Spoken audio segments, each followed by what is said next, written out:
Clay Drifter rode into Willow Creek as the sun bled crimson across the prairie. 30 years of undelivered letters weighing heavier than the colt at his hip. His mare limped. Favoring her left leg, they'd both traveled too far on promises that cut deeper than any trail. The abandoned postal office stood like a gravestone against the dying light. Windows shattered. Door hanging crooked on rusted hinges. Clay dismounted, boots raising dust that had settled since the last postmaster died of fever. His weathered fingers traced the faded U.S. Mail sign, and his brother's voice echoed across the years. "Promise you'll find her. Tell her I tried to come back." Sheriff Burrell watched from his chair, Winchester propped beside him like an old friend.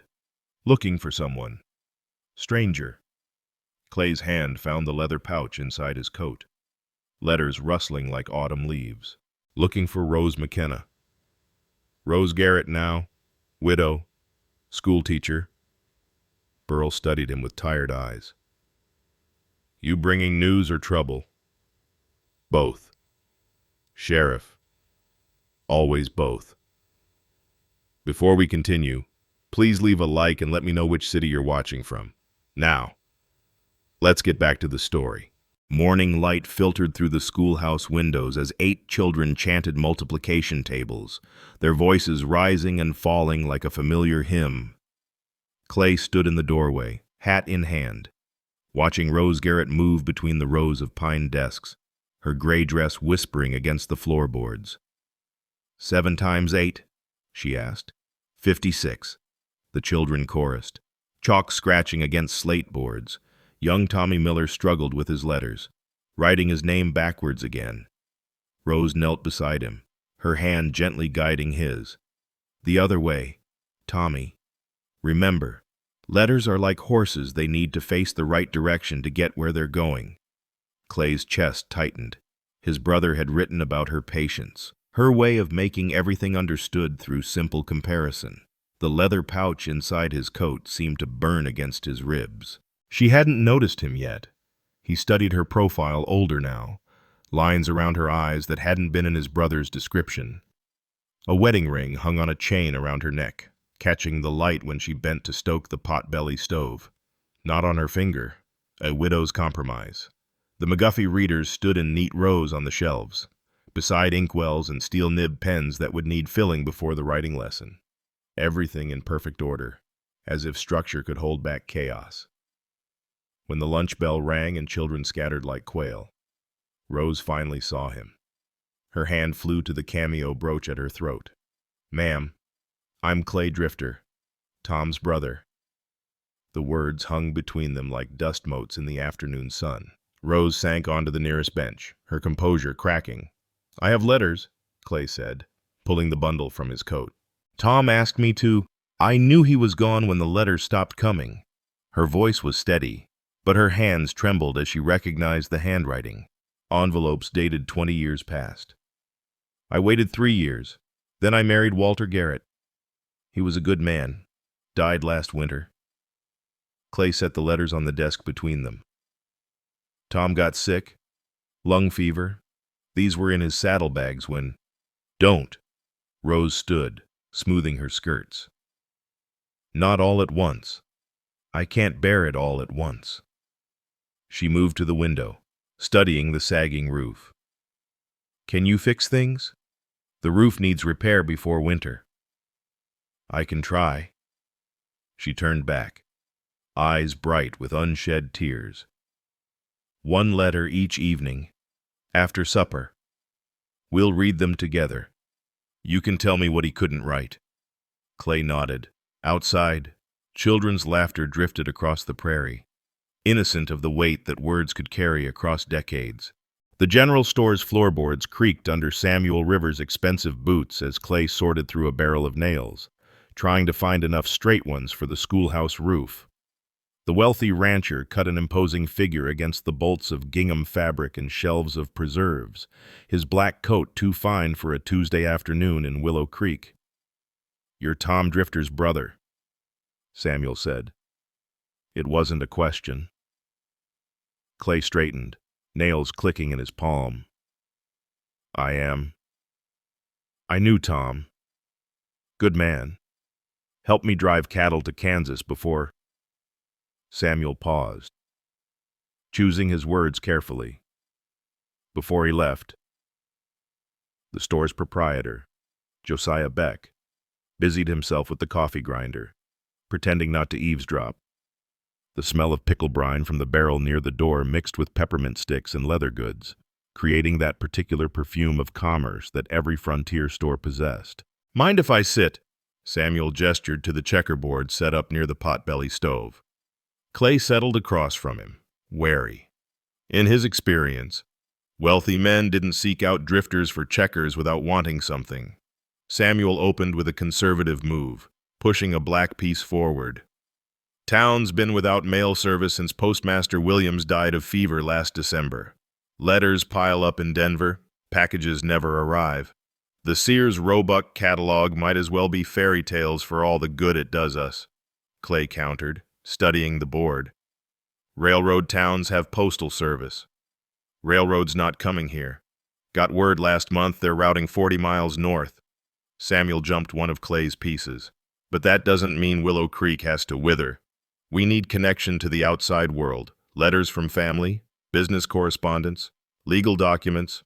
Why tell me? Samuel leaned back, his gray eyes shrewd. Rose Garrett mentioned you're staying to help with repairs. Sheriff Burl says you rode in from Denver way. Saddlebags full of letters. Tom once told me his brother worked postal routes before the war. Clay's hand hesitated over a piece. That was a long time ago. Skills don't forget, even if men try to. Samuel moved another checker. The postmaster's cottage sits empty.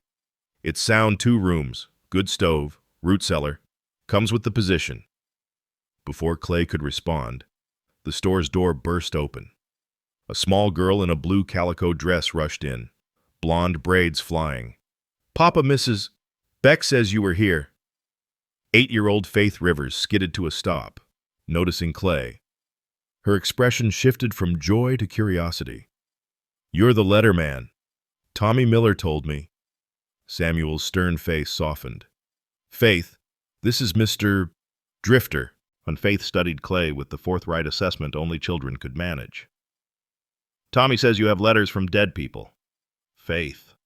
Samuel's cheeks colored, but Clay found himself almost smiling. Not exactly. Letters from people who've passed on. Written when they were alive. Faith nodded solemnly, then reached into her pinafore pocket, pulling out a handful of carefully folded papers.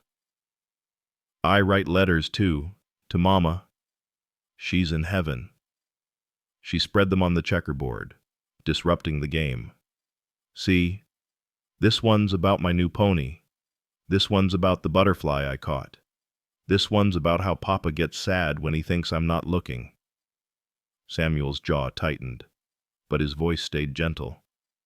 Faith, Mr. Drifter doesn't need... It's all right. Clay picked up one of the letters, noting the careful pencil marks. Some words spelled phonetically. These are fine letters. Faith beamed, then tugged Clay's sleeve with surprising strength. Papa says you might help other people get their letters from heaven, too. Clay looked at Samuel, who had the grace to appear embarrassed. I may have mentioned the possibility of restored postal service, but I can't send mine, Faith continued, her voice dropping. Mrs. Beck says you need an address for heaven, and nobody knows it. Do you know it? Mr. Drifter. Clay knelt to Faith's level, remembering his brother's words about children deserving honest answers. I don't know heaven's address, but I know that love doesn't need addresses. It finds its way. Faith considered this, then carefully refolded her letters. Like how Papa found me and Mama when he came west. Exactly like that. Samuel cleared his throat. The position pays $40 monthly, plus the cottage. You'd need to sort mail, manage the office, ride delivery routes to the outlying farms and ranches, maybe establish connections with other towns off the railroad line. Clay stood, aware of the weight of the moment. Through the store window, he could see the abandoned postal office, its broken windows like empty eyes. but he could also see what it might become: a lifeline, a heart that pumped connection through the community's veins. "I worked the routes out of Independence before the war," Clay admitted. "Before everything changed." "Everything changes," Samuel said quietly. "The question is whether we direct the change or let it direct us." Faith tugged Clay's sleeve again. "If you become the postmaster, would you keep my letters safe, even if they can't be sent?" "Every letter matters," Clay said, "even the ones that travel by different routes." Samuel extended his hand. "Start tomorrow. The town council meets Thursday. They'll formalize it. But I speak for most of them." Clay shook the offered hand, feeling the calluses that proved Samuel Rivers worked his own land despite his wealth. "I'll need supplies, ledgers, stamps, sorting boxes. Make a list. Beck here will order what you need." Samuel stood, placing his hat on his head. "Come, Faith. Mrs. Beck is making supper." As they reached the door, Faith turned back. "Mr. Drifter, do you have anyone in heaven?" Clay thought of his brother, of all the soldiers he'd served beside who never came home. "Yes." "Then you can write letters too. We can be letter friends." After they left, Clay stood in the quiet store, listening to the tick of the wall clock and the settling of the building. Beck emerged from behind the counter. "Cottage has been empty 8 months, but it's clean." Samuel had Mrs. Beck air it out weekly, like he was expecting someone. Beck produced a key from beneath his cash register. "Your brother would be proud. He always said Willow Creek needed to stay connected to the world." That evening, Clay sat with Rose on her porch as the sun painted the prairie gold. She held the first letter, still sealed after 20 years. "Should I?" she asked. "He'd want you to." She broke the seal with trembling fingers and read aloud in the fading light. "My dearest Rose, by the time you read this, I'll have made enough money to build us that house we dreamed about, the one with morning glory vines and a porch facing east. Willow Creek feels like home already, though it won't be complete until you're here. The prairie is nothing like Virginia, but it has its own beauty. Wild roses grow by the creek. I pressed one for you. When I return, we'll plant cultivated ones together. But we'll leave some wild ones, too, to remember that beauty doesn't always need taming." Rose's voice broke. Clay waited while she composed herself. Then she continued reading his brother's dreams of building a life in Willow Creek, of raising children who would be both gentle and strong, of growing old watching sunsets from that eastward-facing porch. When she finished, they sat in silence as stars emerged overhead. "I'll take the position," Clay said finally. "The town needs postal service." Rose folded the letter carefully. "That's not why you'll take it." "No," Clay admitted. "I'll take it because I'm tired of delivering other people's endings. Maybe it's time I wrote a beginning." The mail wagon hadn't moved in 8 months. Clay stood in the dusty barn behind the postal office, studying the weathered conveyance with its faded U.S. mail painted on the side. One wheel tilted at an unfortunate angle, and the leather straps were cracked like drought-season earth. "She needs work," Ben Sawyer, the blacksmith, said from the doorway. His massive frame blocked most of the morning light. "But the bones are good. Give me 2 days."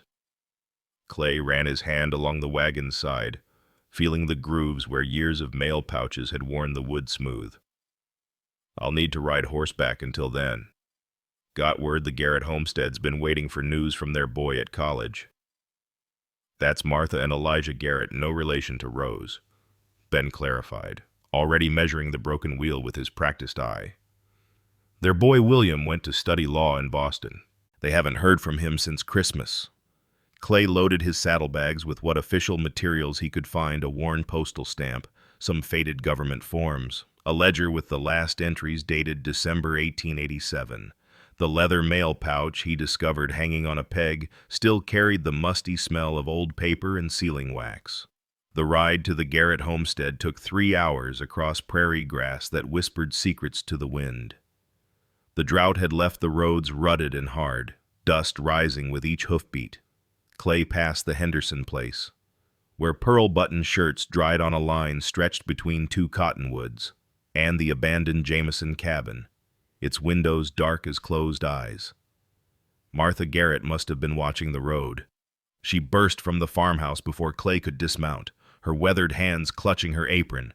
"You're the new postmaster. Do you have mail? Is there word from William?" Elijah emerged more slowly, his hope tempered by months of disappointment. "Martha, let the man speak." Clay removed his hat. "I'm just starting the routes again, ma'am. The mail's been piling up in Denver. I'll be making a run there next week to collect everything." Martha's face crumpled, then reformed with determined hope. "Next week, we can wait another week." "I have paper and stamps," Clay offered. "If you'd like to write to him, I'll see it gets posted." Over coffee and cornbread, the Garretts shared their worry. William's last letter had mentioned a girl, a professor's daughter. Then silence. "Could be good news," Clay suggested gently.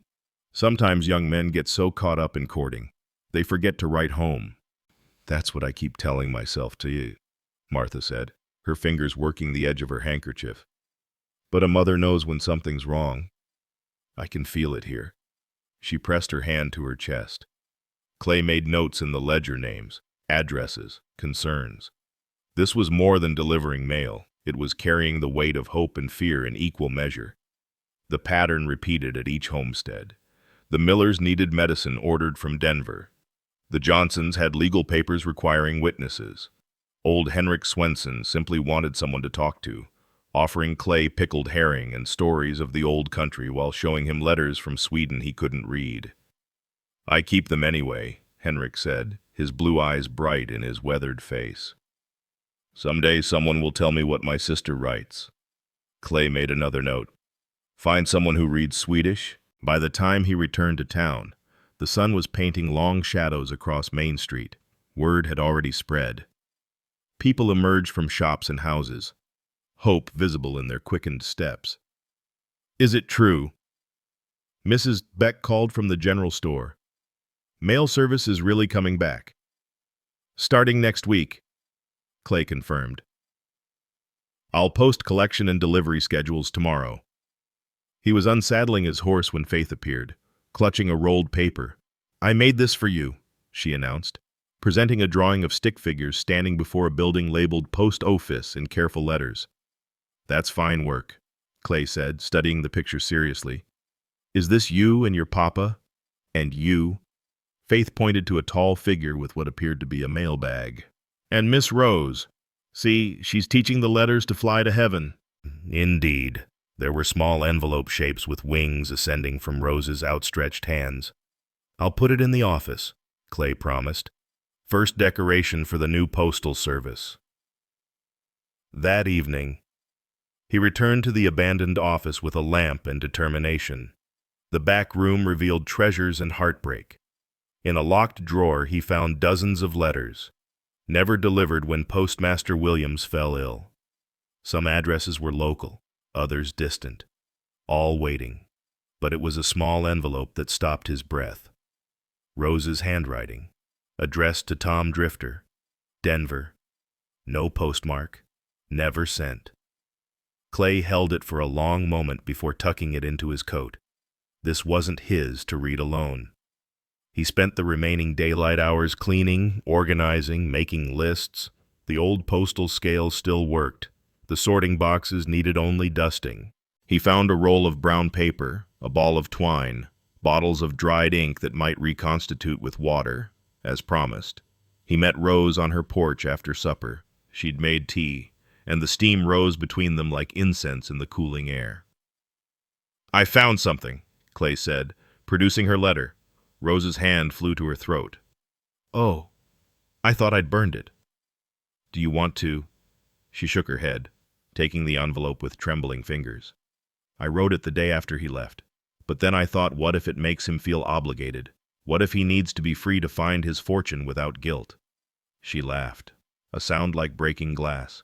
Such a young girl's pride. She opened it, reading silently, then aloud. "I'll wait as long as the prairie grass grows, until the creek runs dry. Until the stars fall like rain, I'll wait." They sat with those words between them, heavy as stones. "I would have gone to him," Rose said finally. "If I'd known he was sick." He didn't want that. He wanted to come back whole, or not at all. Clay pulled out the second letter from his brother. "This might explain." Rose read Tom's words, dated 3 years after he'd left. "My beloved Rose, the fever came with the winter, and though I survived, my lungs are weak as tissue paper. The doctor says I shouldn't travel, shouldn't work, should rest in the mountain air. But how can I rest when every breath reminds me I'm not the man who left you? I was going to return with gold in my pockets and strength in my body. Now I have neither. I can't ask you to nurse an invalid, to tie your future to a man who coughs blood when the weather turns. So I stay here, and I pretend this is choosing, not cowardice. Forgive me." Rose pressed the letter to her chest, tears flowing freely now. "He never understood. I would have taken him broken. I would have taken him dying. I just wanted him." Clay thought of his brother's final days, how he'd whispered Rose's name with his last breath. He knew. At the end, he knew. They sat in silence as the stars emerged, each lost in thoughts of what might have been. "You're not him," Rose said suddenly. Clay looked up, startled. "I know." "No, I mean," she paused, choosing words carefully. "You're not trying to be him. Another man might have come here pretending, trying to claim what was his. But you're just you. Disappointed. Relieved." She stood, wrapping her shawl tighter. "Tom was lightning bright and sudden and overwhelming. You're more like sunrise, steady, gradual, reliable." Before Clay could respond, she'd gone inside, leaving him alone with the moths dancing around the lamp. The next morning, Ben had the wagon wheel ready for testing. They worked together in companionable silence, Ben's expertise guiding Clay's willing hands. "Rose Garrett's a fine woman," Ben said carefully, testing the wheel's spin. "She is. Been alone since Walter died. Could use a friend." Clay looked at the big blacksmith. "Just a friend." Ben's scarred hands stilled. "Some of us aren't made for more than friendship. Some of us have too much past." He resumed working, the conversation clearly closed. By afternoon, the wagon was roadworthy. Clay loaded it with supplies and made a ceremonial circuit of Main Street. Children ran alongside, and shopkeepers emerged to wave. Sheriff Burrell raised his coffee cup in salute. At the schoolhouse, classes had ended. Rose stood in the doorway with her students, and when she saw the restored mail wagon, she smiled the first true smile Clay had seen from her. "Look, children," she called. "The United States mail rides again in Willow Creek." Young Tommy Miller shouted, "Will you bring letters from President Cleveland?" "From anyone who writes them," Clay promised. As he drove past, Faith ran from the general store. Another drawing clutched in her small hands. She pushed it through the mail slot he'd installed that morning, his first official delivery to receive. That evening, Clay sat in the empty post office, lamplight pooling on the desk where he wrote in the ledger. First day of restored service. 12 homesteads visited. 47 letters collected for posting. 3 packages ordered. 1 Swedish translator needed. Hope restored immeasurable. Outside, Willow Creek settled into sleep, but Clay remained awake, planning routes and schedules, feeling for the first time in 30 years that he was exactly where he needed to be. Tomorrow he would ride to Denver, collect the accumulated mail, and begin connecting this isolated town to the wider world. But tonight, he simply sat with the weight of trust these people had placed in him, their letters, their hopes, their patient belief that connection would come again. Through the window, he could see a light still burning in Rose's cottage, and he wondered if she too was awake, reading and rereading words that had traveled so far to find her. The mail pouch hung on its peg, ready for morning. The wagon waited in the barn. and somewhere between duty and desire, Clay Drifter was discovering that delivering other people's words might teach him to finally speak his own. The storm built all morning, dark clouds piling against the horizon like gathered wool. Clay watched it from the postal wagon's seat, Rose beside him with the mail pouches secured between them. They'd delivered to 3 homesteads already, and the Henderson place was still 4 miles out. "We should turn back," Rose said, eyeing the greenish tinge to the sky. "One more stop. Mrs. Henderson's been waiting for word about her sister's baby." Rose pulled her bonnet strings tighter as the first fat drops began to fall. Tom was stubborn, too. The comparison hung between them, uncomfortable as the humidity. Clay had been fighting comparisons all week. Ever since their evening talks over his brother's letters had become something he looked forward to, something that made him shave more carefully and check his reflection in windows. Thunder rolled across the prairie, and the horse's ears flattened. Clay's mare, Dusty, had been through storms before, but the postal wagon's horse, a gelding named Mercury that Ben had loaned them, began to sidestep nervously.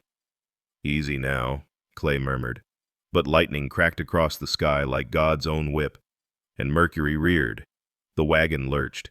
Mail pouches slid dangerously.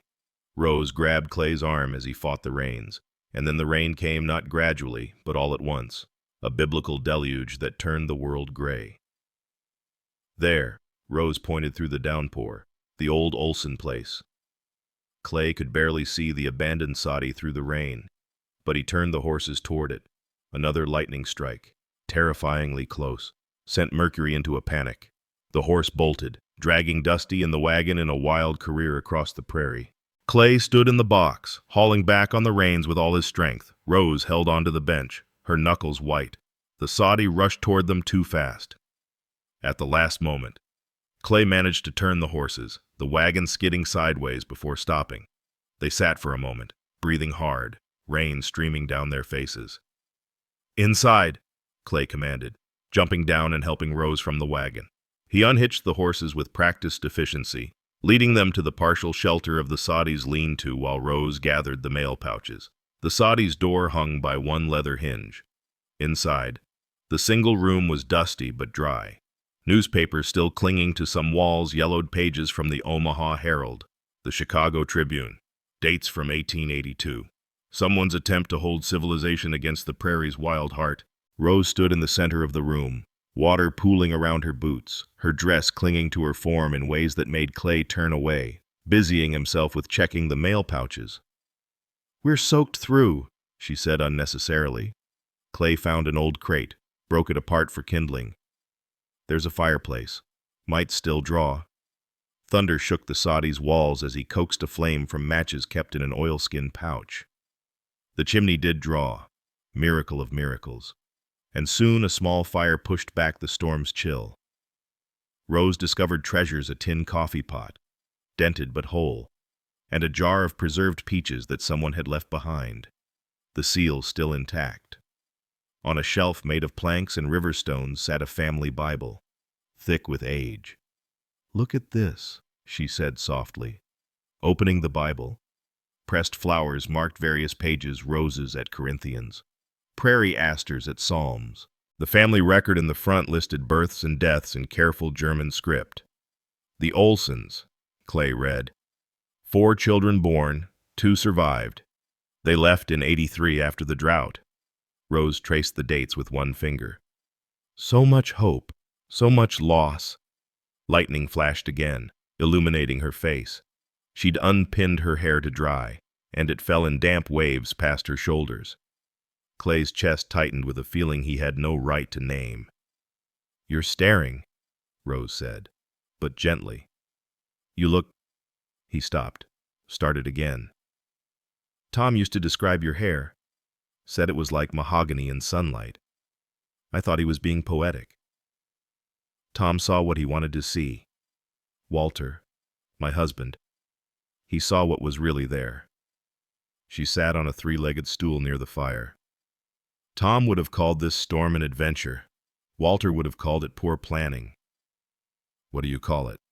she considered. A pause. Sometimes we need the world to stop us, make us take shelter. Clay fed another piece of wood to the fire. Outside, the storm raged, but the soddy held firm, built by people who knew about endurance. I need to tell you something, he said. About Tom's end. Rose's hand stilled in her lap. You were with him. 3 days. The fever came back sudden. He was working in a mine outside Leadville, trying to save enough for what he thought he needed. Clay sat on the dirt floor, his back against the wall. He was delirious most of the time, but sometimes he'd come clear. He'd talk about you. What did he say? Clay closed his eyes, remembering. He said you used to sing while you hung laundry. Said you could make anything grow, even in drought years. Said you read to him from Shakespeare, and he'd pretend to understand just to keep hearing your voice. Tears ran down Rose's face, mixing with the rainwater still in her hair. At the end, he asked me to sing. I didn't know any proper songs, just an old lullaby our mother used to sing. Clay's voice roughened. About a mockingbird and a looking-glass and a billy goat. Foolish things. Sing it now. Clay looked at her, surprised. I don't have much voice for singing. Please. So he sang, soft and low, the simple melody their mother had brought from Tennessee. Hush, little baby. Don't say a word. Papa's gonna buy you a mockingbird. Outside, thunder rolled, but gentler now, the storm moving past. The horses had quieted in their shelter. When he finished, Rose was crying openly. I know all his letters by heart, she said. Every word. I read them so often. Walter asked me to stop, said I was living in the past, but they were all I had of that girl who believed in forever. You loved them both. I did. I do. She looked at him directly. I loved Tom like you love lightning bright and dangerous and impossible to hold. I loved Walter like you love earth steady and sure and always there. The heart has room for more than one story. Clay pulled the third letter from his coat pocket, protected in oilcloth. This one's harder, Rose read silently, her face changing as she absorbed Tom's words. Clay, if you're reading this, it means the worst has come. I'm sending you to Rose, not just to deliver these letters, but to deliver yourself. You've been drifting since the war, brother, carrying ghosts that aren't yours to carry. Rose has a gift for helping things grow. Maybe she can help you put down roots. Look after her. Clay, not because I ask it, but because you'll want to. She makes a man want to be better than he is. Tell her I loved her until my last breath. Tell her to choose happiness.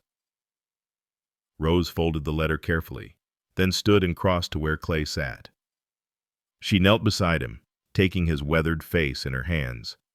You're not him, she said, but you're beginning to matter to me in your own way. That terrifies me. Before Clay could respond, she stood and moved to the window. The storm was passing, sunlight breaking through in golden shafts. We should go, she said. The Hendersons will worry. They repacked the wagon in silence, the prairie steaming around them as the sun warmed the wet earth. The horses, calm now, stood patiently for hitching. As they drove away, Clay looked back at the soddy, that temporary shelter that had held so much truth. The Hendersons were indeed worried, standing on their porch, watching for them. The letter about the sister's baby had arrived a healthy girl, named Hope. On the drive back to town, Rose pointed out a rainbow arcing across the eastern sky. Tom would have called that a promise. What do you call it? Light through water. Beautiful but temporary. She paused. Like everything. As they reached town, Samuel Rivers waited at the post office, Faith beside him bouncing with excitement. Mr. Clay, Papa says you can teach me to ride. He says you know about horses. Samuel tipped his hat to Rose, his gaze lingering. I hope the storm didn't trouble you too much. We found shelter, Rose said, not looking at Clay. Good. That's good. Samuel cleared his throat. I was wondering, Mrs. Garrett, if you might join Faith and me for Sunday dinner. We're attempting a roast. And Faith insists we need a woman's advice. Rose hesitated. Clay saw the calculation in her eyes, widowhood's loneliness against the complications of new courtship. "That's kind of you," she said finally. "I'll bring a pie."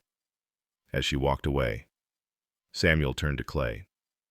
"You don't mind I know you and she have been spending time together, with the letters and all." Clay thought of Rose's hands on his face, the words she'd spoken in the soddy. "Mrs. Garrett makes her own choices."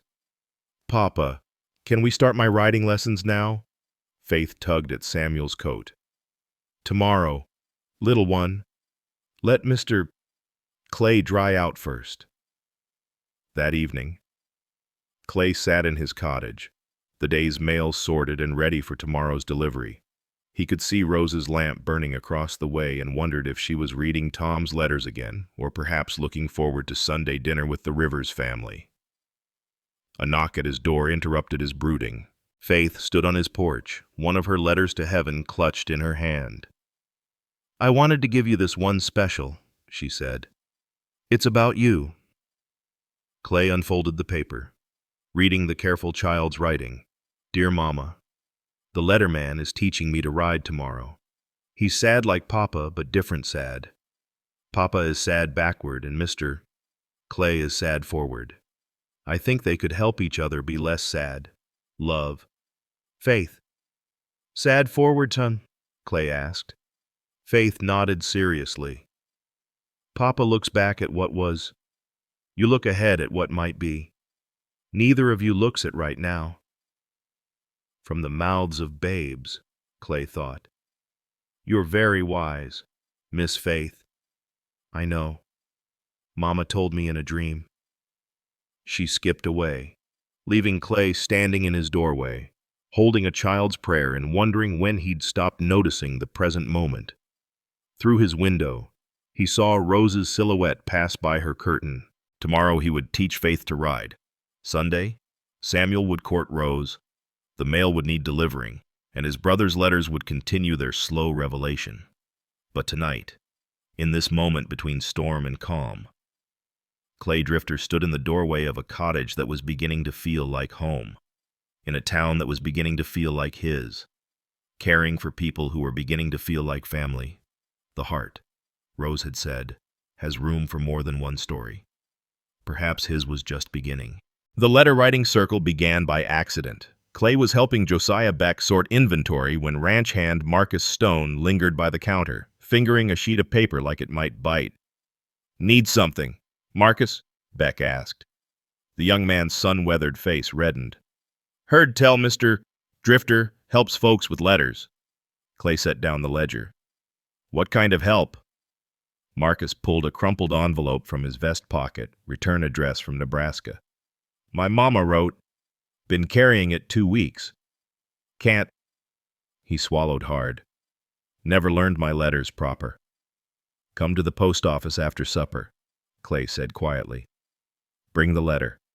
Word spread, as word does in small towns, carried on whispers and good intentions. By evening, 6 people waited at the post office.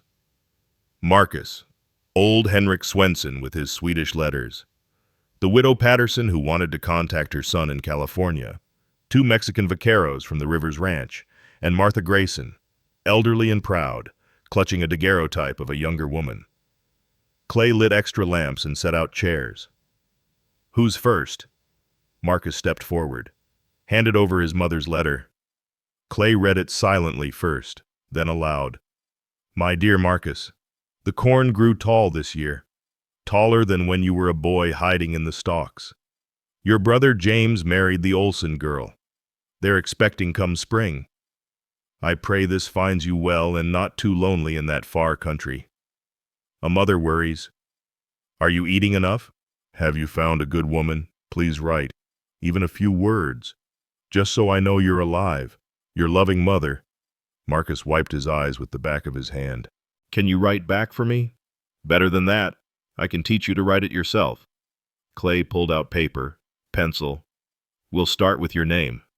As Marcus struggled with the letters, Henrik cleared his throat. "My sister. She writes from Uppsala. 3 letters now. I look at them like pictures. One of the vaqueros. Pablo. Translated as Clay read the Swedish letters slowly, sounding out words. Henrik's sister worried about him. Alone in America. She'd sent pressed flowers from home, lingonberry blossoms, birch leaves.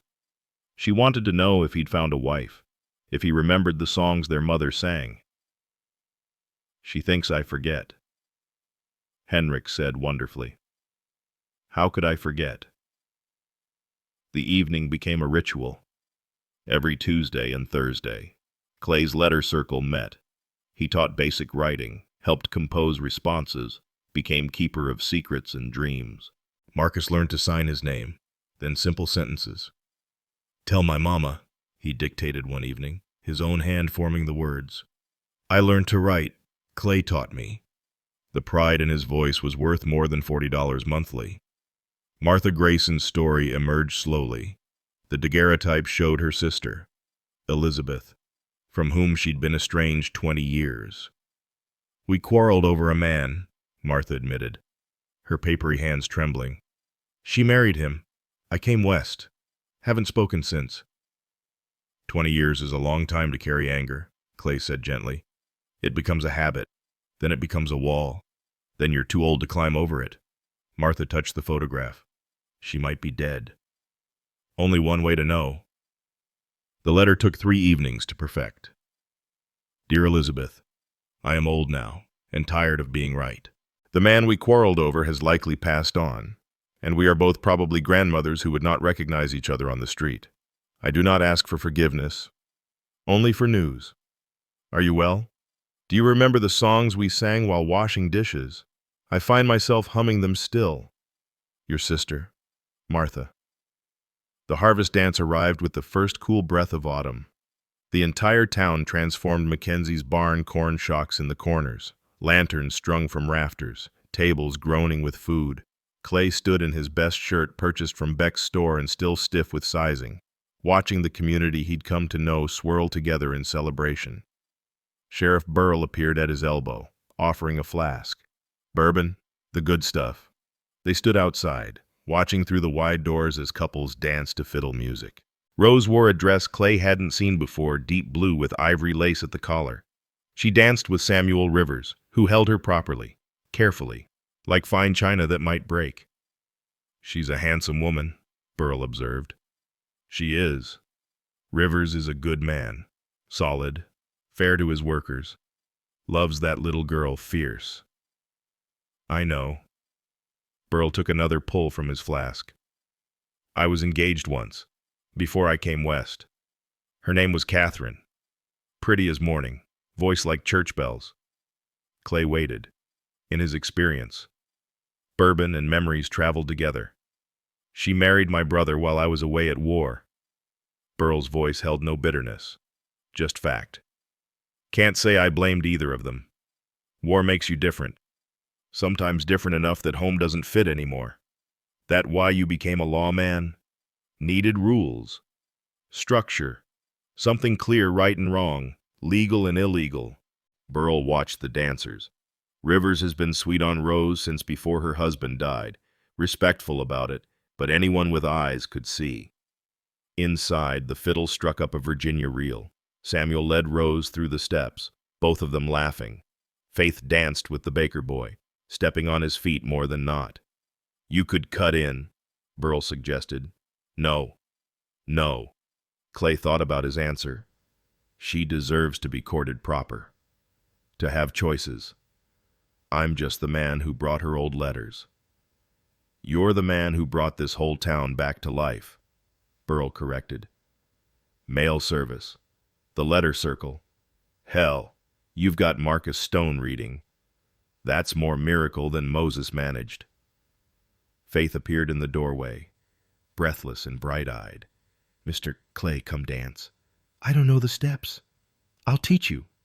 She grabbed his hand with surprising strength. Papa's dancing with Miss Rose, and I need a partner. Clay let himself be dragged inside, where Faith positioned his hands and counted loudly. 1, 2, 3. 1, 2, 3. You're stepping on my feet. You're leading wrong, he protested, making her giggle. They stumbled through a waltz, Faith chattering constantly. Papa really likes Miss Rose. He practices talking to her in the mirror. I saw him. He says things like, "You look lovely tonight," and "Would you honor me with a dance?" It's silly. It's called courting. Is that what you're doing with Miss Rose, too? Courting. Clay spun her carefully. No, I'm just helping her with some family business. Faith studied him with those two wise eyes. Papa says you're teaching me to ride because you're kind. Miss Rose says you're teaching me because you're lonely, which is true. Both. Oh, she considered this. If Papa marries Miss Rose, will you still teach me things, as long as you want to learn? Good, because if Papa marries Miss Rose, maybe you could marry someone too, and then we'd all be family anyway. She beamed at this solution. Maybe Mrs. Patterson. She makes good cookies. Mrs. Patterson is 70 years old. So, her cookies are still good. The song ended, and Faith ran off to find another partner. Clay retreated to the refreshment table, where apple cider steamed in a great pot, perfuming the air with cinnamon and cloves. The quilting bee ladies had laid out their finest pickled beets, fresh bread, 3 kinds of pie. Rose appeared beside him, flushed from dancing. Faith's quite taken with you. She's a good child, curious about everything. Like her mother was, according to the old-timers. Rose ladled cider into 2 cups, handed him one. Samuel's gone to check on something at the ranch. He'll be back. They stood in comfortable silence, watching the dancers. Then Rose reached into her pocket, pulled out an envelope. I found this in Tom's things, the 4th letter. Clay recognized his brother's handwriting, shakier now, near the end. You read it. I couldn't. Not alone. They stepped outside, where the stars spread like spilled salt across the sky. Rose opened the letter by lantern light, read aloud, Clay, brother, I'm dying. We both know it, though we pretend otherwise. I've made a mess of things, left the woman I love, chased fool's gold, wasted years on pride. Don't repeat my mistakes. I'm asking no, begging live the life I couldn't. Not my exact life, but your life, full and whole and rooted. Find something worth staying for, someone worth building with. Stop drifting. Clay, stop carrying ghosts. The dead don't need your guilt. The living need your presence. Be present. Be alive. Be the man I know you can be. Tom. Rose refolded the letter slowly. He was asking you to live. I'm trying. The post office. The teaching. That's service. That's not the same as living. She turned to face him fully. You're still holding yourself apart. Still ready to leave if needed. I've been drifting 30 years. It's not easy to stop. I know. She touched his arm gently. But you could try. For Tom. For yourself. For Rose. Samuel's voice called from the barn.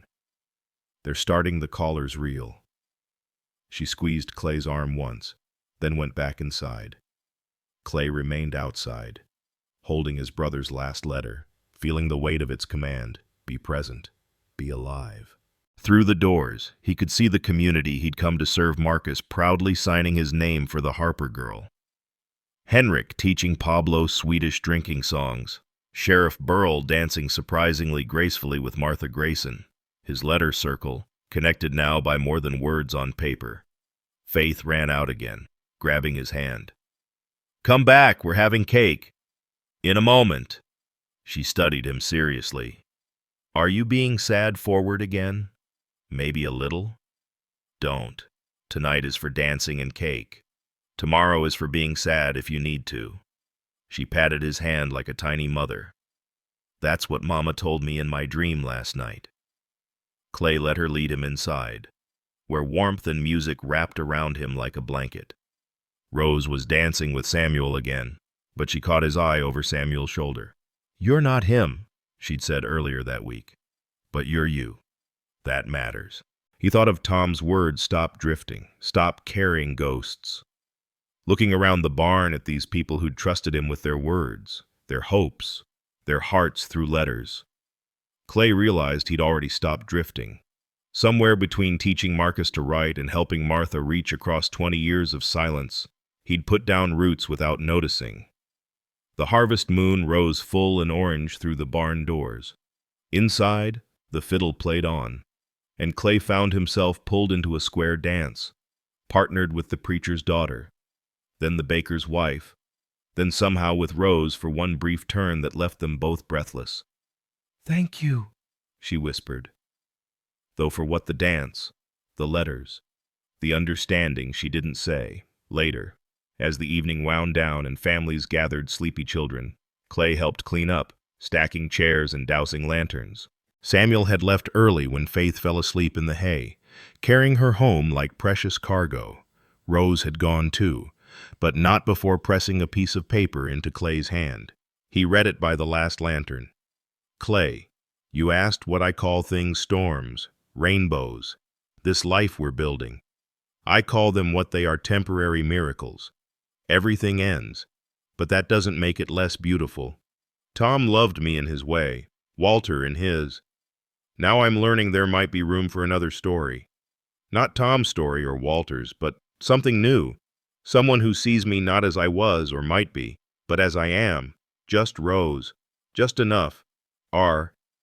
Clay folded the note carefully, placed it with his brother's letters.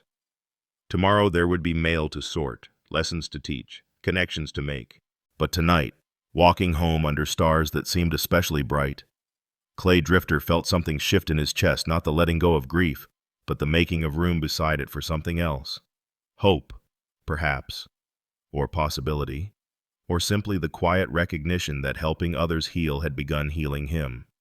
One letter, one lesson, one small moment of grace at a time. The telegraph arrived on a Thursday morning, carried by a rider from the county seat. Clay was sorting mail when Sheriff Burrell brought it in, his face grim as prairie winter. "Railroad Commission made their final decision," Burrell said, setting the yellow paper on Clay's desk. "They're routing through Millfield, 40 miles north." Clay read the terse message twice, though the words didn't change. The Northwestern Pacific Railroad would bypass Willow Creek entirely. No station, no spur line, no connection to the modern world racing past them. Within an hour, the news had spread like wildfire through drought grass. People gathered in small groups on Main Street, voices rising in distress and anger. Clay watched through the post office window as Samuel Rivers strode toward the town hall, his jaw set in a hard line. The emergency town meeting that evening erupted into chaos before Mayor Hutchins could call for order. Rancher Thomas Briggs stood first, his voice booming. "Without the railroad, where finished cattle prices will stay low. Goods will cost double to freight in. I'm moving my operation to Millfield before spring." "Running won't solve anything," Martha Grayson countered, but her voice lacked conviction. "It's not running, it's surviving," Briggs shot back. "My family's future matters more than sentiment." One by one, families announced their intentions. The Johnsons would leave after harvest. The Millers were considering relatives in Denver. Even Marcus Stone, proud of his new literacy, talked about opportunities in railroad towns. Samuel Rivers finally stood, commanding attention through presence alone. "The railroad doesn't define us. We built this town without it." 20 years ago, Briggs interrupted. "The world's changed. Rivers, you're rich enough to weather this. But what about the rest of us?" The meeting devolved into shouting matches, neighbors of decades turning on each other in fear and frustration. Clay slipped out, unable to bear watching the community he'd helped knit together unravel thread by thread. Back in his cottage, he pulled his saddlebags from beneath the bed. His hands moved automatically, folding shirts, rolling socks, the old habit of leaving. Worn smooth as river stone, he'd stayed too long already, gotten too attached. Better to leave before the town died around him. Rose found him an hour later, his belongings half-packed. She stood in his doorway like judgment itself, still wearing her teaching dress. So you're running. The town's dying. Rose. Half the families are leaving. And you're just another disappointment added to the list. Her voice could have cut glass. I thought you were different. I thought you'd finally stop drifting. There's nothing here for me if what? If things get difficult. If the fairy tale ending doesn't arrive wrapped in ribbon. She stepped inside, fury radiating from every line of her body. You deliver everyone else's messages but won't speak your own heart. You teach Marcus to write but won't write your own life story. You're a coward, clay drifter, just like Tom in his own way afraid to stay and fight for something uncertain. The comparison to his brother stung like a slap. That's not fair. Fair? Rose laughed bitterly. Was it fair when Tom left? When Walter died, when the railroad chose Millfield? Life isn't fair, Clay. It's just life, and you either live it or you spend forever running from it. She turned to leave, then stopped. Faith Rivers asked me today if you were leaving. I told her no, that you were different from the others who'd left her. I suppose I'll have to tell her I was wrong. After she left, Clay sat on his bed, surrounded by half-packed possessions. Through his window, he could see lights burning throughout town, families discussing futures, packing or unpacking, choosing between fear and hope. A knock interrupted his brooding. Samuel Rivers stood at his door, Faith nowhere in sight. She's missing, Samuel said without preamble. Faith. She heard about people leaving. Saw you packing through your window. She's gone. Clay's blood chilled. How long? An hour, maybe 2. I thought she was in her room. Samuel's controlled facade cracked. She's all I have, Clay. If something happens to her. They organized quickly. Sheriff Burrell roused search parties. Lanterns bobbed across the prairie like fallen stars. Clay saddled Dusty, trying to think like an 8-year-old girl whose world was crumbling. Where would she go? He asked Samuel as they rode. I don't know. Since her mother died, she's been different. Older. She talks about heaven like it's a place she could visit. The cemetery. Clay turned Dusty without explanation, Samuel following. The wrought iron gate stood open, creaking in the night wind. And there, by a headstone marked Elizabeth Rivers, beloved wife and mother, sat a small figure in a white nightgown. Faith didn't run when they approached. She sat perfectly still, her letters to heaven spread around her mother's grave like paper flowers. Faith, Samuel breathed, dropping to his knees beside her. You scared me. I wanted to ask Mama to make everyone stay, Faith said, her voice eerily calm. But she's not answering.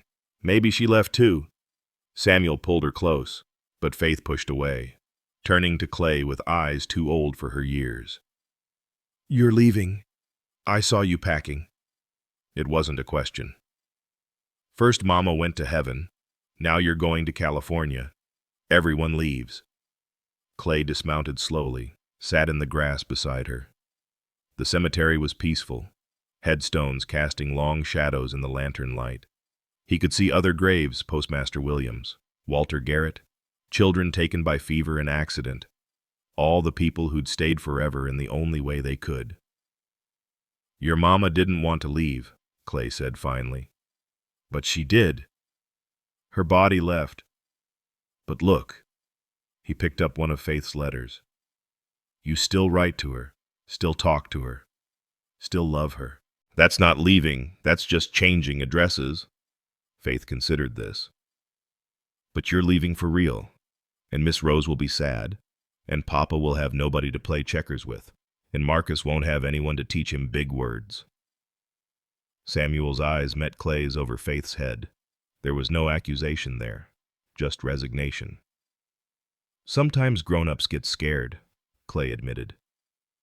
When things change, when the future looks different than we planned, we want to run to somewhere that feels safer. Is somewhere else safer? Clay thought about 30 years of drifting, 30 years of somewhere else's. No, just different, lonely, Faith gathered her letters carefully, arranging them in a stack. Mama told me in a dream that roots grow deepest where the soil is hardest. I didn't understand, but maybe she meant here. Maybe she meant stay even when it's hard. Samuel lifted Faith into his arms. "Let's go home, little one." As they walked back to the horses, Faith reached out and took Clay's hand. "If you stay, I'll teach you something." "What's that?" "How to be brave when you're scared. Mama taught me before she left. You just pretend you're brave until you forget you're pretending." Back in town, word spread that Faith had been found safe. The search parties dispersed, but the underlying tension remained. Families continued packing. Arguments continued behind closed doors. Samuel carried Faith home, pausing at Clay's cottage. "I'm withdrawing my interest in Rose," he said quietly. "Faith needs stability now, not more change. She's lost enough. Samuel, it's the right choice. Faith comes first. Always." He shifted his sleeping daughter in his arms. "But you should know Rose was never really choosing between us. She was waiting to see if you'd choose to stay." After they left, Clay stood in his cottage, looking at his half-packed bags. Through the window, he could see Rose's lamp burning. The cemetery encounter played in his mind. Faith surrounded by letters to heaven, trying to make sense of leaving and staying, of presence and absence. He pulled out paper and pen, sat at his small desk. For the first time in 30 years, he began writing his own story, not delivering someone else's. "Dear Tom, I've been carrying your ghost and a dozen others, thinking that was loyalty. But you asked me to live, not to be a monument to the dead. Tonight, a little girl taught me that bravery isn't the absence of fear, it's staying despite it. Tomorrow, this town might scatter like seeds. The railroad has passed us by, but I'm going to stay. Not because I have to, not because you asked me to, but because I choose to. For the first time in 30 years, I choose to stop running." Outside, Willow Creek slept fitfully, poised between collapse and continuance. Some families finished packing while others unpacked, drawn by threads of community too strong to break. The railroad wouldn't come. Prosperity might pass them by. But something else was being decided in the darkness, whether a town was just a place on a map or something more, something worth fighting for. Clay sealed his letter, addressed it simply, Heaven, and placed it with Faith's collection. Tomorrow would bring new challenges, more farewells, difficult choices. But tonight, he unpacked his saddlebags, hung his shirts back in the wardrobe, and chose to stay. The lamp in Rose's window went out, but Clay knew she wasn't sleeping either. They were all waiting for dawn, for clarity, for courage. In the cemetery, the dead kept their silent vigil, and somewhere between earth and heaven, a little girl's prayers floated like seeds on the wind, looking for soil hard enough to grow the deepest roots. The town hall had never been so full. Every chair was taken, people lined the walls, and children sat cross-legged on the floor near their parents' feet. Mayor Hutchins called for order, but the crowd's despair was palpable, thick as summer dust. "We've gathered to discuss the town's future," Hutchins began, his voice already defeated. "With the railroad passing us by, there is no future?" Thomas Briggs interrupted. "Half of us are already packing." Clay stood from his seat near the back. The room quieted, surprised. He'd never spoken at a town meeting before. "May I address the gathering?" he asked. Hutchins nodded, grateful for any interruption to the brewing chaos. Clay walked to the front, feeling every eye upon him. His hands were steady now, though his heart raced. He thought of Faith's words about pretending to be brave until you forgot you were pretending. "The railroad doesn't deliver what matters most," he began, his voice carrying to the back corners. "It doesn't deliver neighbors caring for neighbors, stories that bind us, or promises kept even after 20 years. Pretty words won't pay for freight costs," Briggs countered. "No, but connection might." Clay pulled out a map he'd been working on all night. spreading it on the mayor's table. There are 6 towns within a day's ride that the railroad is also bypassing: Willow Creek, Solitude, Dry River, Mason's Creek, Little Bend, and Esperanza. All of us forgotten. Rose moved closer to see the map, her presence giving him strength. What I propose is this.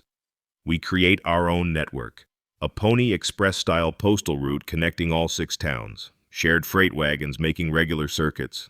Each town specializes in what it does best. Willow Creek has the best school, thanks to Mrs. Garrett. Dry River has the only doctor for 50 miles. Esperanza has the telegraph office. That's a dream, someone called out. Who's going to pay for it? Sheriff Burrell stood, his weathered face determined. I've got $3,000 saved for retirement. It's yours for this. Gasps rippled through the crowd. Burrell had been saving for 20 years. Sheriff, you can't, Mayor Hutchins started. I can and I will, Burrell said firmly. This town gave me purpose when I needed it most.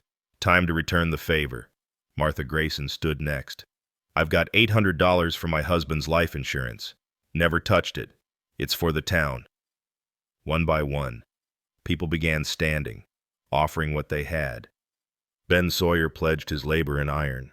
The mercantile owner offered supplies at cost. Even Marcus Stone stood, proudly reading from a paper he'd written himself. I pledge my hands and my horse to ride the mail routes.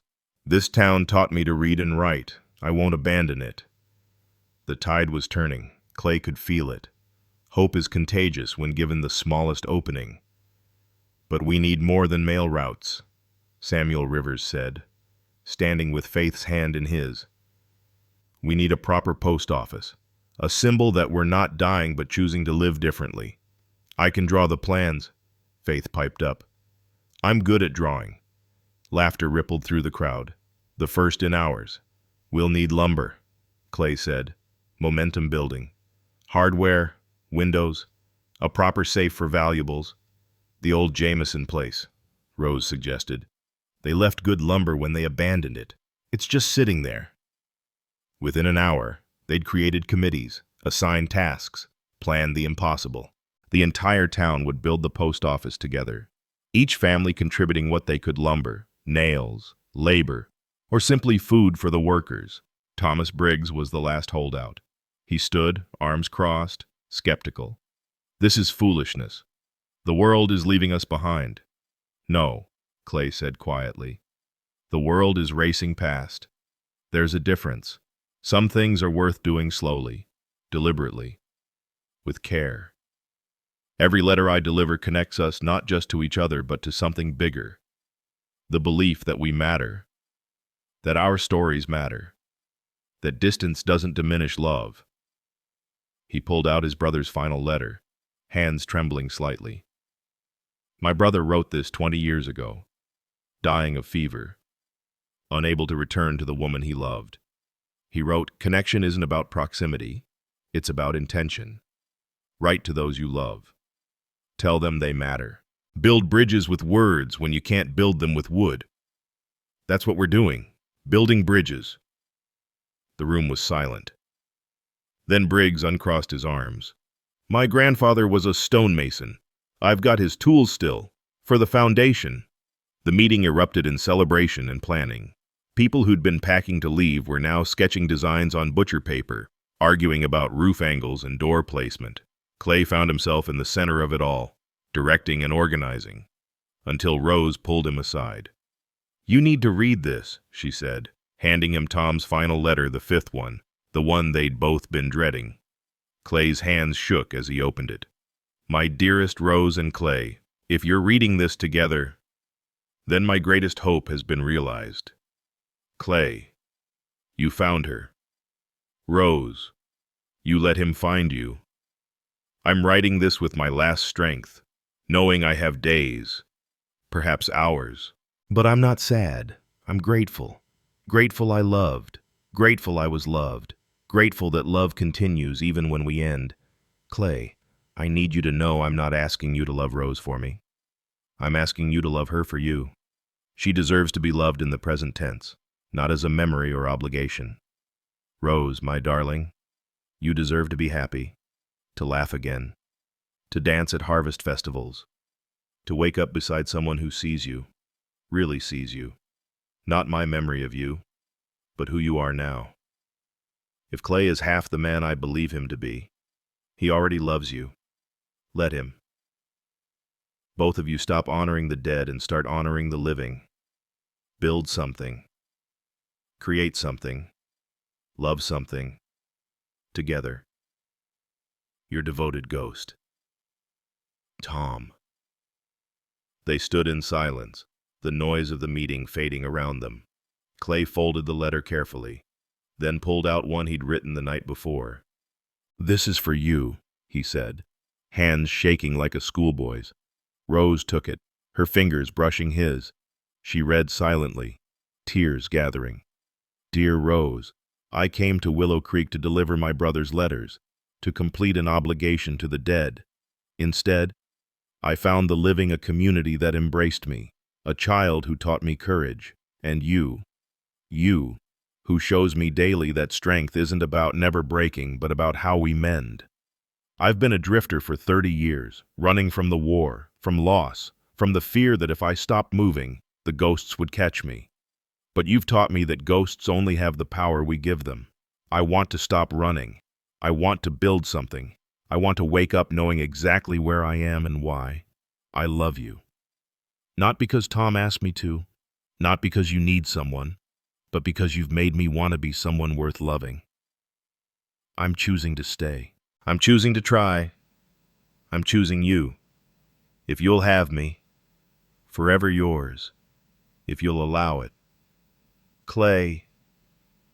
Rose looked up from the letter, tears streaming down her face. "Clay, you don't have to answer now, he said quickly. "I know Samuel."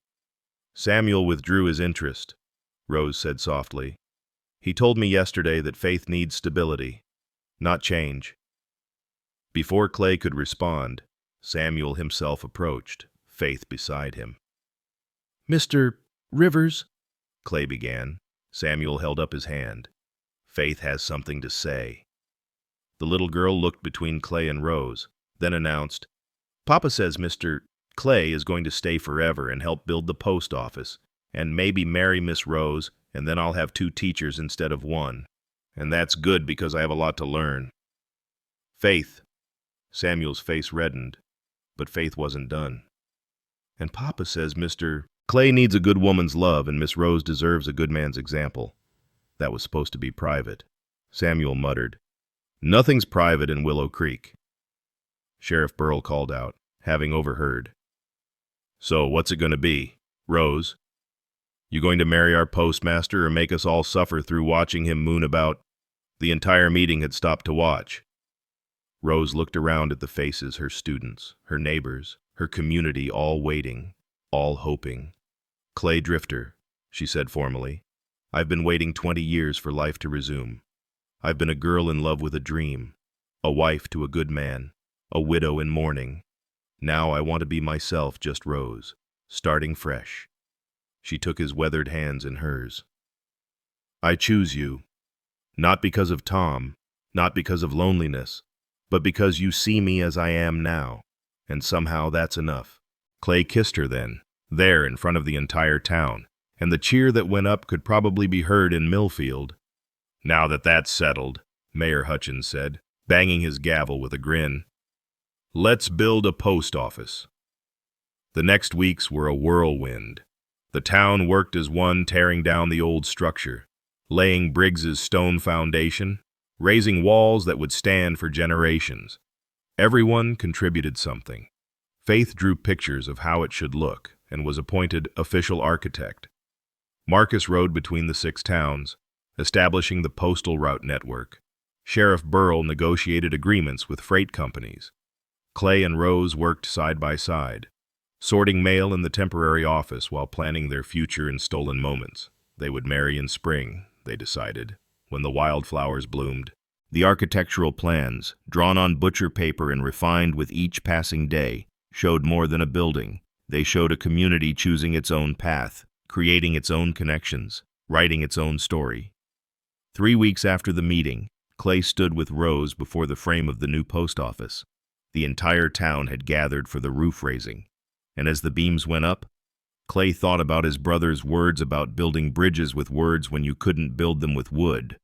They were doing both now, building with wood and words, with hope and determination, with the absolute conviction that a town bypassed by progress might find something better than progress purpose.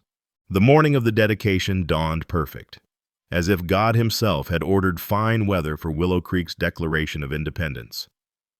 Clay stood before the new post office, running his hand along the brass fixtures Ben Sawyer had polished until they gleamed like gold.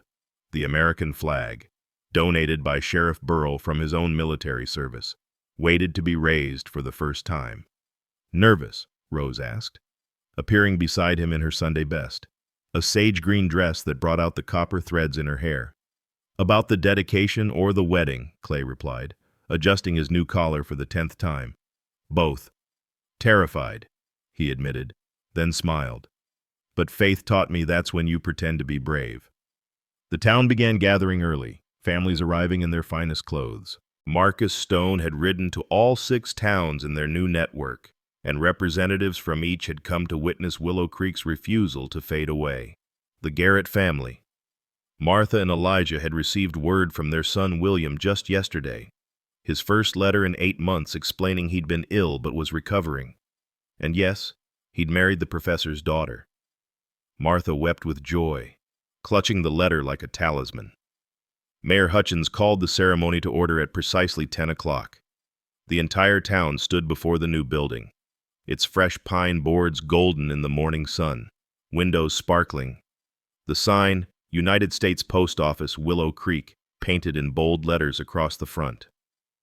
"We gather today not to mourn what we've lost, but to celebrate what we've chosen," Hutchins began. "When the railroad passed us by, we could have scattered like tumbleweeds. Instead, we planted deeper roots." Sheriff Burrell and Clay raised the flag together, the stars and stripes catching the prairie wind. Faith stood at attention, her small hand over her heart, wearing the white dress she'd wear again as flower girl that afternoon. "Mr. Clay," Faith whispered loudly. "Can I do it now?" Clay nodded, and Faith stepped forward with an envelope clutched in both hands.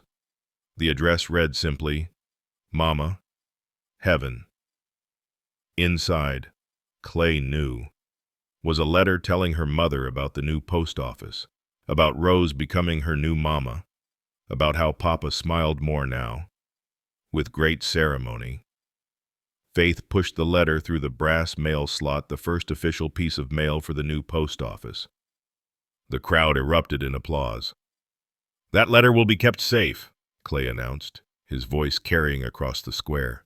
"Because every letter matters, even the ones that travel by different routes than the U.S. mail."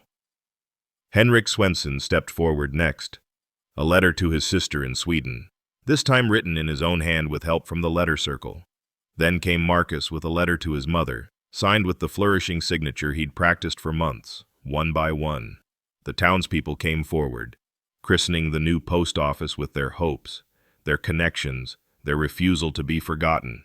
The photographer from Millfield, hired specially for the occasion, set up his box camera to capture the moment, the entire town standing before their hand-built post office, proof that progress wasn't always measured in railroad tracks.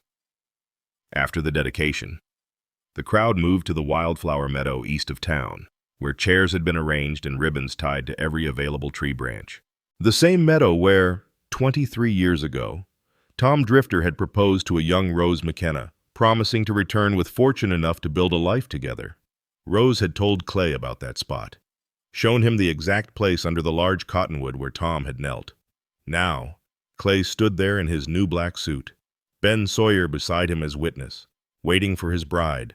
Samuel Rivers, resplendent in his finest coat, would stand as Clay's best man, a gesture that had surprised everyone except Faith, who'd declared it perfectly sensible since we're all going to be family anyway.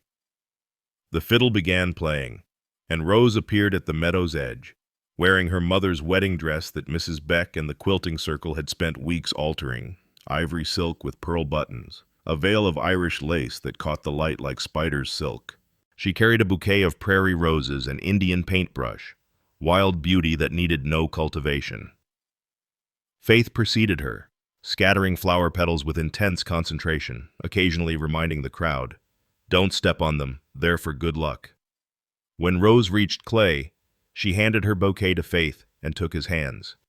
They were calloused from building, steady from years of holding reins, gentle from teaching children to write. "Dearly beloved," Reverend Morrison began, "we gather in this meadow to witness something remarkable, not just a marriage, but a choosing.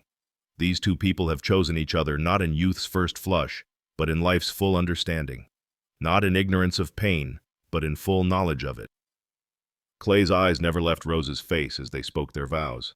"Rose," Clay said, his voice strong and clear, "I came to deliver one last letter and found instead a lifetime of stories to write with you.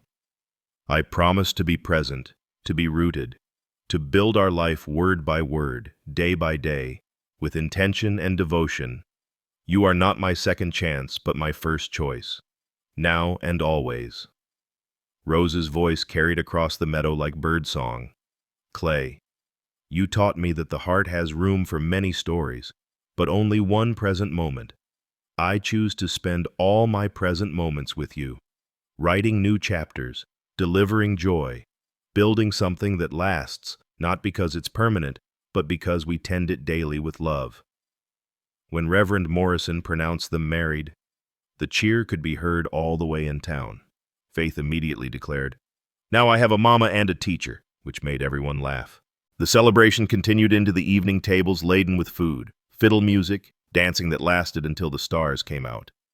The Garrett boy, William, had arrived from Boston that very morning, inspired by Clay's letters about community and choosing to come home despite his law degree, to serve the town that raised him.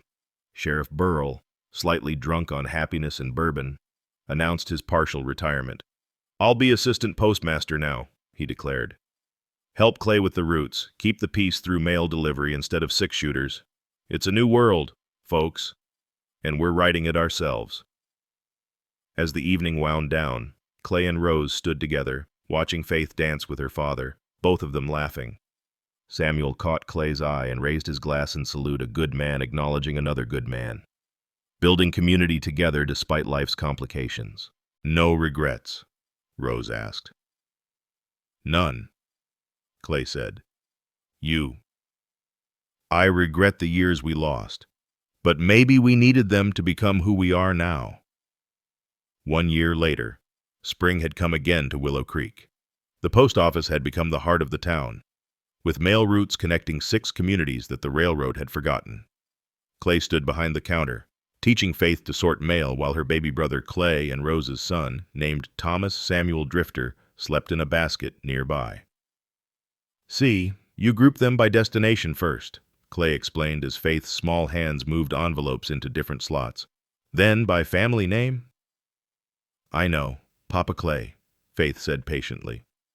She'd taken to calling him Papa Clay to distinguish from Papa Samuel, a solution she'd devised that made everyone happy. "You've shown me 100 times." Through the window, Clay could see the expanded schoolhouse where Rose taught. With families staying instead of leaving, enrollment had doubled. Some families had even moved to Willow Creek from the railroad towns, seeking the slower pace and deeper connections that the prairie town offered. Marcus Stone had become a full mail rider, proud of his route, prouder still of the letter his mother had sent praising his beautiful handwriting. Henrik Swenson had found a Swedish widow in Esperanza who translated his letters and eventually became his wife. Martha Grayson had reconciled with her sister. 20 years of silence ended by a single brave letter. The letter circles still met twice weekly, now teaching children alongside adults. The town had discovered that literacy was its own form of wealth. That connection was its own economy. "Papa Clay," Faith said, "do you think Mama in heaven gets my letters?" Clay considered his answer carefully. "I think love always finds its destination, even if we don't understand the route." Faith nodded solemnly, then brightened. "When baby Thomas is bigger, I'll teach him to write letters too. We'll be a whole family of letter writers." As the afternoon sun slanted through the windows, Clay stood in his post office, not the grandest building, not the busiest, but his. The walls held photographs, now the dedication day, his wedding, the first mail route riders, Sheriff Burrell's swearing in as assistant postmaster.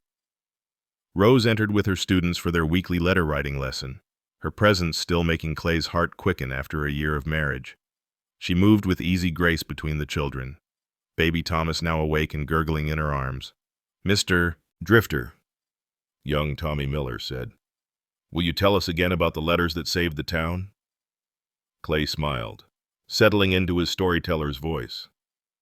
"Well, it started with a man carrying 30 years of undelivered letters, looking for someone who'd been waiting 20 years to receive them."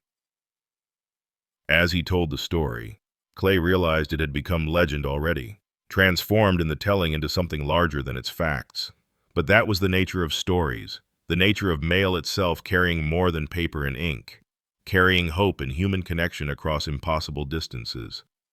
That evening, after the post office closed and the family gathered for supper, Clay, Rose, Faith, baby Thomas, even Samuel joining them as he did most Fridays, Clay stood on his porch watching the sunset paint the prairie gold.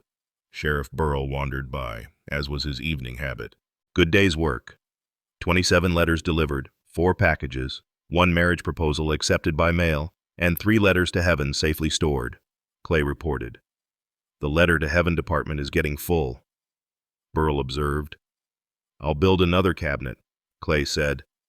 "Every letter deserves a home." As stars began to emerge, Clay thought about his journey from drifter to postmaster, from stranger to husband and father, from delivering other people's endings to writing his own beginning. His brother Tom had asked him to find Rose and deliver letters. Clay had done that and more. He'd delivered himself to a life worth living. Inside, he could hear Faith teaching baby Thomas a song about mockingbirds and looking glasses, the same lullaby Clay had sung to his dying brother, now transformed into a song of life and continuance. Rose's laughter joined in, and Samuel's deeper chuckle, the sound of family that Clay had never thought he'd have again. He pulled out his journal, where he kept his own thoughts between mail logs and postal records, and wrote, "I came to Willow Creek to deliver one last letter. Instead, I signed my name to a whole new story, not written in ink but in choices, in staying, in building, in loving. The railroad may have passed us by, but we discovered something better than progress. We discovered purpose. Every letter I deliver reminds me that connection isn't about speed or efficiency, but about intention, about choosing to reach across distance with words when we cannot reach with hands. This is my story now, no longer delivered but lived, no longer drifting but rooted, no longer alone but home." Clay closed the journal and went inside to his family, to his life, to the future they were writing together one day. One letter, one choice at a time. Through the window, the post office stood solid against the prairie darkness, brass fixtures catching moonlight, ready for tomorrow's mail, tomorrow's connections, tomorrow's small miracles of human correspondence. In the cabinet marked "Letters to Heaven." Faith's collection grew, but so did the collection of letters from heaven, the daily graces of community, family, and belonging that no railroad could deliver, but that a small prairie town had learned to create for itself. The lesson of Willow Creek spread across the prairie like seeds on wind. True wealth isn't measured in railroad stocks or gold strikes, but in the connections we choose to nurture. Clay Drifter arrived carrying 30 years of undelivered letters, burdens that weren't his to bear, promises that weren't his to keep. Yet in delivering them, he discovered that sometimes we must carry others' words before we can speak our own. The town that progress forgot became the town that chose its own definition of progress. Through letters, through teaching, through the simple act of staying when leaving would be easier. They built something the railroad couldn't deliver: belonging. Clay learned that family isn't just blood, but choice. Rose choosing to love again, Samuel choosing friendship over jealousy, Faith choosing to call him Papa Clay, and an entire town choosing connection over convenience. Gratitude, they discovered, grows strongest in hard soil. Every letter delivered was an act of faith that someone, somewhere, wanted to hear from you. Every word written was a bridge across isolation. Every choice to stay was a vote for community over commerce. Have you ever carried someone else's unfinished business, a last wish, an undelivered message, a promise to keep that ended up changing your own life completely? What burden became your unexpected blessing?